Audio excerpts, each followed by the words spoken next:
Good afternoon, everyone. We got meteors. We got a contracting economy, rising food prices. Are you ready for the state of self-sufficiency for 2025?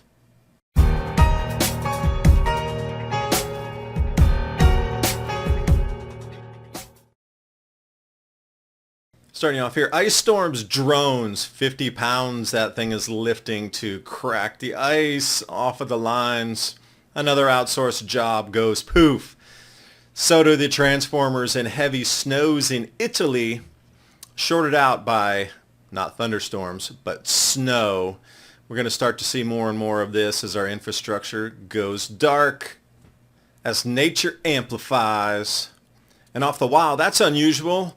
Not that it's a bolide ripping through our atmosphere, but it's the largest in 30 years reported over Spain. Geminid fireballs, no less.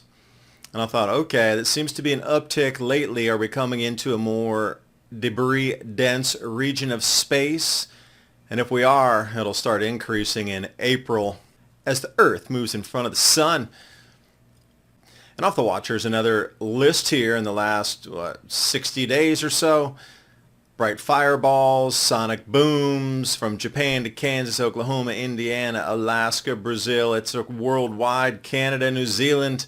They're all bright fireballs, large enough to make news of the nations. Yeah, there's an uptick. On to the darling child of save your money world, Bitcoin, the bankers. You don't need lifeboats. You need inflated Bitcoin. Wait, Bitcoin dips below 100,000 as Powell scares markets. Yeah, thanks, dude. You evaporated $5 trillion out of the global market saying you couldn't control interest rates, and we'll just kind of wing it and do the best we can. Awesome for 2025. You know, it's going to be a interesting year. And this one here, temperature anomaly, Florida and Canada, the anomalies are similar. But these are in degrees Celsius. So when you're looking at Florida, some of these temperatures around 12, say, degrees Celsius, that's trending around 18 Fahrenheit or so below normal. Strange inversion on that, but as we move forward into January, this will be the 7th, that previous slide, the 5th.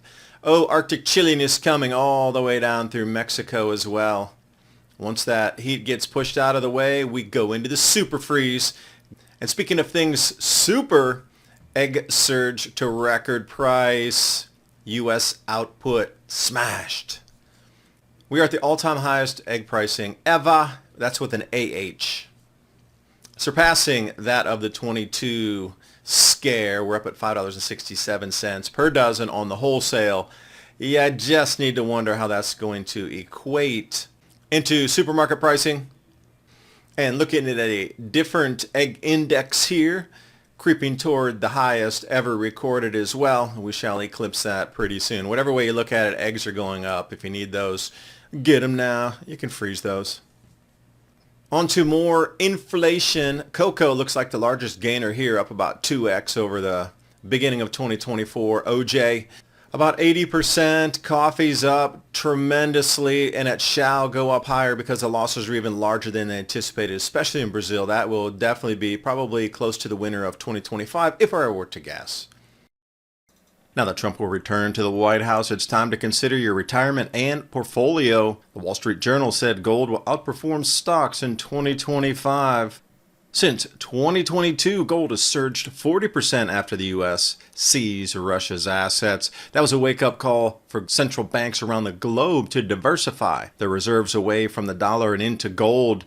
At the same time, Goldman Sachs said Trump's presidency will light a fire under gold, pushing it to $3,150 an ounce.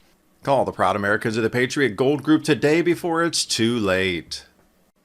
And the Patriot Gold Group has the No Fee for Life IRA, where your IRA or 401k can be in physical gold or silver. No Fee for Life IRA on qualifying rollovers. Give them a call, 888-546-7020 for your free investor guide today. And now on with the video. Gold's up a bit, lean hogs, as in pork's up. Interesting, soybeans falling. Staying on the meat, I can't remember if I brought you this slide before. I want to bring it again. U.S. beef herd shrinks to the lowest level since 1961. You heard that right. It's going to take about 2 years to rebuild the herds. If they do, that's going to bring us out into 2027. So beef up, pork up, coffee up, eggs up, orange juice up, everything up. Oh wait, wheat up. The Wheat Outlook, November 2024. I did a full bevy of this about the carryover stocks and how we don't grow enough on the planet for what we consume. Check that one out in the playlist. 9% reduction on EU wheat production.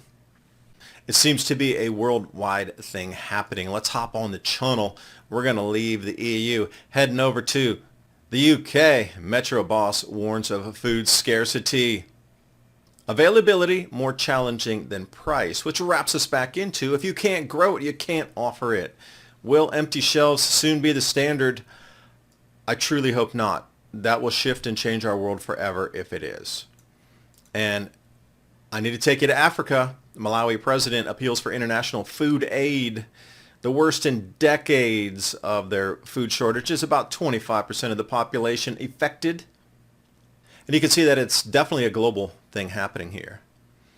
So talking about dairy and egg and cold chain and milk and this sort of thing, just wondering how much of that, if we reduce that down, could be then reallotted to data centers. Because the amount of electricity available on the planet is also something to think about. It's limited. We're destroying more reliable electricity, and what electricity is left is there's still a vast amount of hands, for a better term, out there in industries wanting to use that electricity. Now, until we come to something with magnetic motor or electrogravitics or whatever it might be, a different way to produce power, the amount of power on our planet is limited. So if you were to remove an enormous amount out of cold chain, you could then redivert that somewhere else. And where would that somewhere else be that controls the messaging back to you? Don't eat that. See where the loop's going. And the loop seems to be this quagmire of debt that we find ourselves in. That was one of the reasons for Powell's speech, that we can't control it. We're not going to cut rates. And look out next year. We're just going to do the best we can. Interest rates up, home loan mortgages, applications down, auto financing down, every industry contracting, at least according to the central banks. So let's look at the world of debt, the share of global debt by country. The big thing on the left, the orange thing, not the sun, the United States. I'm surprised it's not 33.33 myself, but it's 34.5. And we are quickly going to go over 36 trillion, right into 37, 38, 39, and soon we'll be over 40 trillion by next year. So you think inflation's bad now?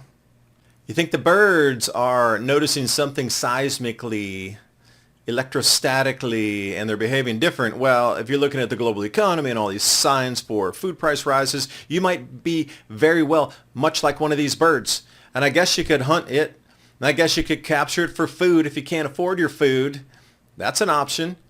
But then again, if you're going to need to go fishing, check out this fish hook demonstration here on how to put together something on a slip knot.